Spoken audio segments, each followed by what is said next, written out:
In March 2020, Prosser Memorial Health opened a respiratory COVID-19 care clinic.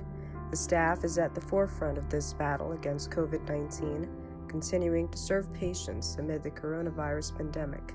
I always felt pretty safe going to work. I went there to take care of people, but I didn't realize that I could put myself in danger by going to work. Even just with our normal work lives have changed, like we've been pulled from our regular clinics to come here to just help cover the front desk, and they've helped with the patients, with providers that are working, so it's just different. When patients arrive for their appointments, they call the clinic and are instructed by Cyan to park beside the clinic's white tent. She then notifies the medical staff of the patient's arrival. Dr. O'Connor, Solis, and Magana enter the tent where they put on personal protective equipment, such as gowns, gloves, and N95 masks before meeting their patients. Patients stay in their cars the entire time. Staff said caring for patients in this way is unconventional for them. However, they said this is necessary in order to keep the clinic safe for the workers.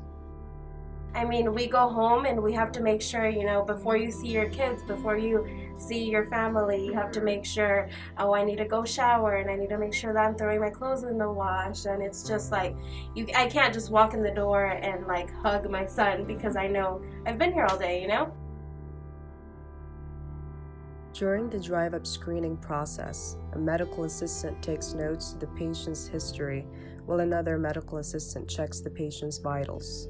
Dr. O'Connor then examines the patient and determines whether or not to perform a COVID-19 test. We are living in the midst of a pandemic.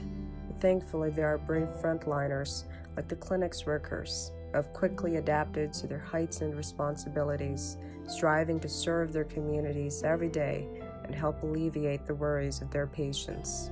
Still, I would say it is a little bit scary just to think, that we're possibly infected or we're being exposed daily, and it's kind of hard to think that we go home to our families and we could possibly expose them as well.